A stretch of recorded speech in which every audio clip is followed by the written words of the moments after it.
countries in Europe belonging to the European community, they are more used to this idea that there are common rules in the community and that each country then must adapt its national legislation to this.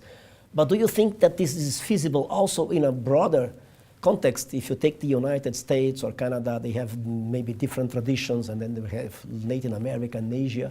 We are now facing a change of the attitude in European Union, because at the beginning the common data protection was rising from the idea that the free movement of persons, capitals, and so on must be followed by the free circulation of information. Is an economic point of view giving room to the data protection in Europe. For many years, data protection was under the Commissioner of Internal Market, not a problem of fundamental right, but a matter of better functioning of the market. So, the consequence has been that we had a general directive giving the state the opportunity to modify it, not the principle, but the way in which the directive could work inside the state. In this very moment, there is a change, because the European Union is working since many years, 2 years, on a reglement. It means that the regulations becomes immediately applicable inside the 28 member states. They are losing the possibility to adapt the general common rules to their internal system. So it is a step forward, the common rules on privacy protection. I don't like to discuss in this very moment if the reglement has the sound approach or not, but in any case, there is a cultural, political, and economic change. Yeah. You have been very much involved with the Italian internet bill, the rights, not only about privacy, but it's more general. We had in Brazil the Marco Civil, so the fundamental law in internet rights. So can you give us a parallel between these two processes? Yes, I think that we have to look to all experience taking seriously an Internet Bill of Rights, but in any case, a sound and effective data protection jointly.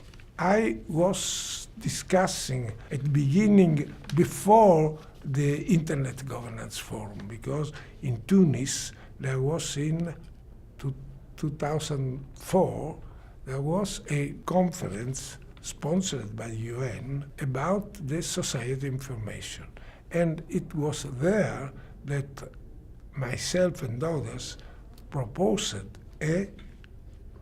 to look and to work on an Internet Bill of Rights. And then the same idea was proposed in the Internet Governance Forum.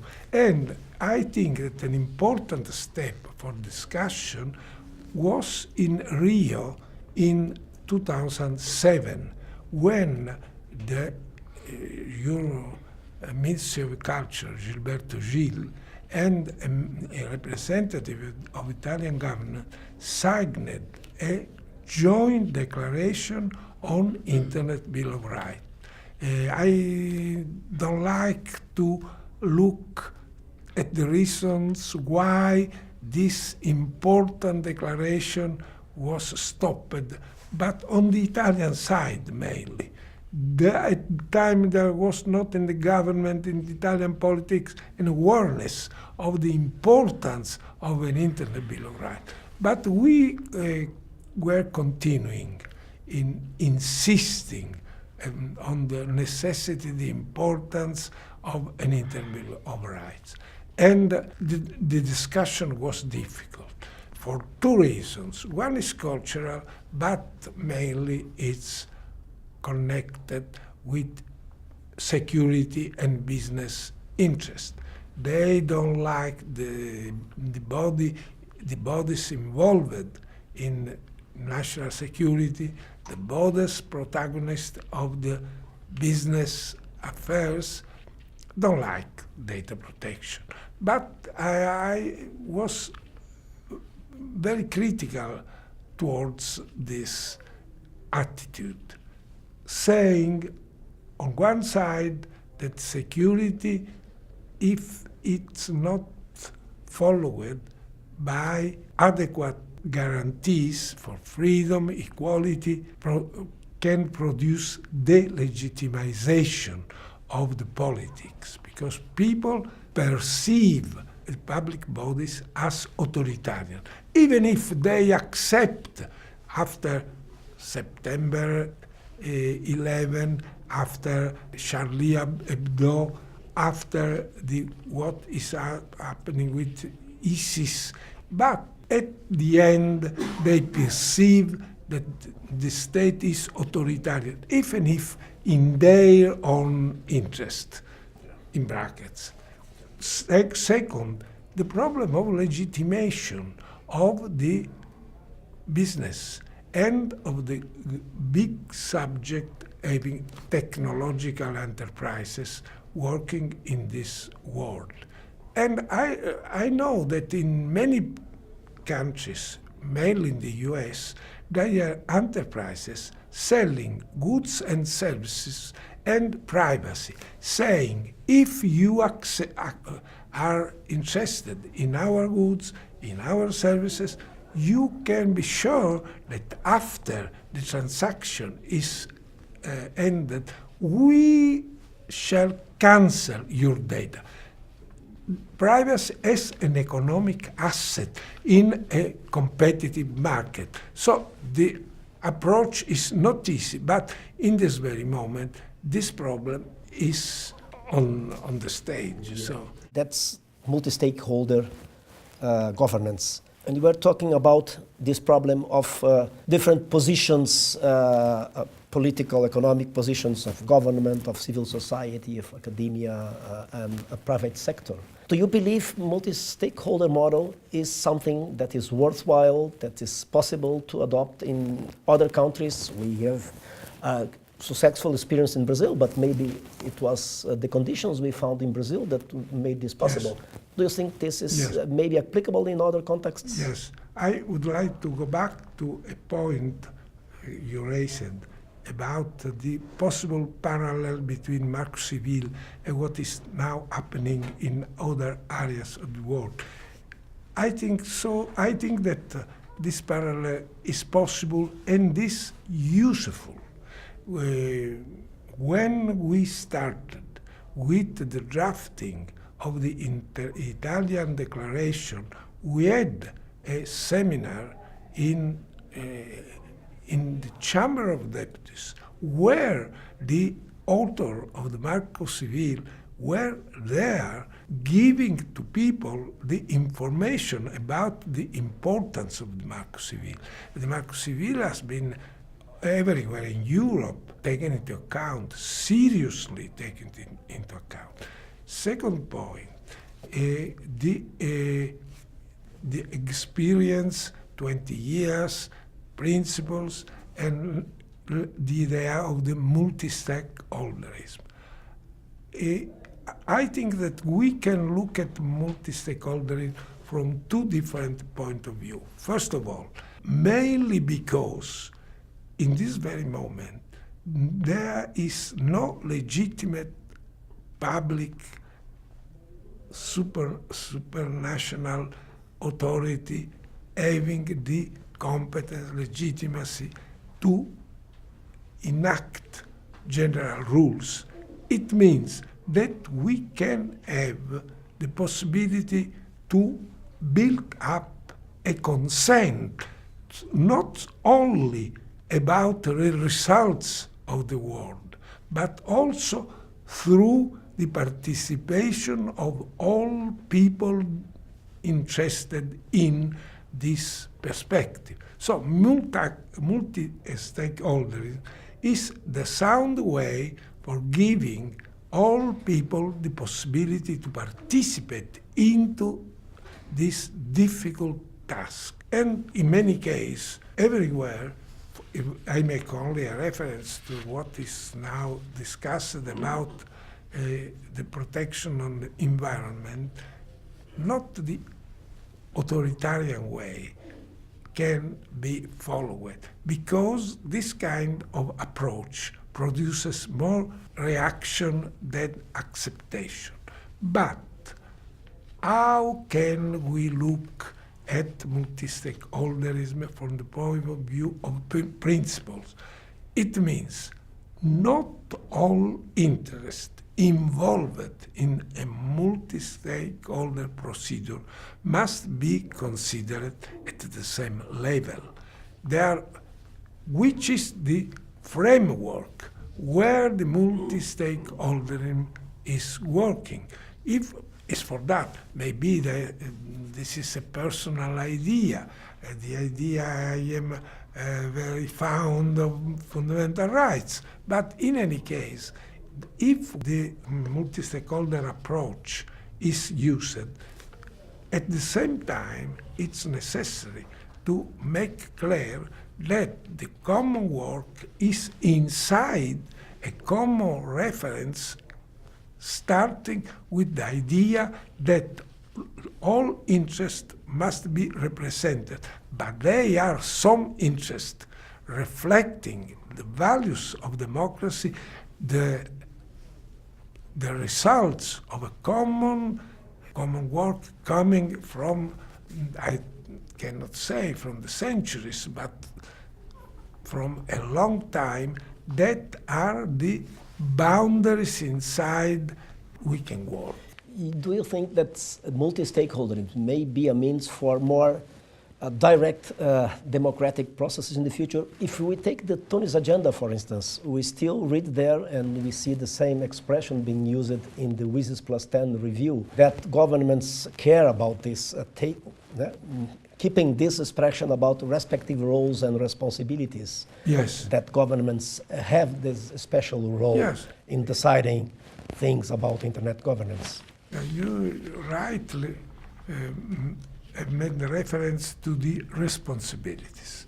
I experienced in my long life that in some cases the idea to give room to multi-stakeholderism is a way for a de-responsibilization of public bodies. They are not ready, or they do not want to assume their specific responsibility. So they say, use a multi-stakeholder approach. So this is not the sound way, but I experienced the multi-stakeholder when I am chairing the Italian Data Protection Commission, because this commission, in my mind, with some also democratic problem, was in charge to produce some so-called deontological codes. But they were not only soft law, they were hard law, even if at a different level of the legal rules passed by the parliament. And we have, in that moment, we said, we have some principles in the field of data protection coming out from European directive, the way in which this directive was transposed into the Italian system. But making reference to this principle, we work in producing, we have produced important codes, the code on journalism, making a reference and having impact on the freedom of expression, codes on the historical and statistical research, codes on the credit for consumers, and so on. And all these codes, the work was common with the people, the groups interested in. And I must say that the results have been good. The idea was, I remember, how we were starting the common work, saying, you know, we are not completely free. We have some principle to be respected. We have obligation not only internal, but towards Europe. So starting from, it was not easy, because you know that the principle can be interpreted, the pressure is of the interest is, but I personally can testify that this kind of approach gives legitimization to the legislative, in bracket, product. What do you think about the challenges facing IGF? Has IGF a place in the internet governance ecosystem in the future? I have an idea. I remember, because I was participating in the EGF since the first conference in Athens. It is very useful. I am here because we, the Italian, the member of this commission by the Chamber of Deputies, were completely aware of the importance to discuss this product, in national product, in an international forum. But I think that in the future there will be only this idea of Internet Governance Forum, maybe that the importance of the Internet Governance Forum will more and more less important. And what I am thinking about, I remember that there was a very important, very serious discussion about United Nations are looking at the Internet Governance Forum only as a place where many people can discuss their ideas, confront themselves with others, or this forum is the starting point of work inside the United Nations. Not all indication coming out from the Internet Governance Forum obviously can be taken seriously by the United Nations. But I think that after, and I hope that in the near future, that will be the idea of the choice of United Nations, select among the multiple indication coming out by from the Internet Governance Forum, select some important, crucial issues, and then say, we are interested in making an UN agenda in which this indication will be indicated. This is an important, it could give, first of all, more legitimacy to the Internet Governance Forum. The Internet Governance itself have the possibility to improve the attention of the global public opinion. And there will be an assumption of political responsibility in the United Nations. So I am confident of this evolution, and I hope that will take place, but I am not sure that this can occur rapidly.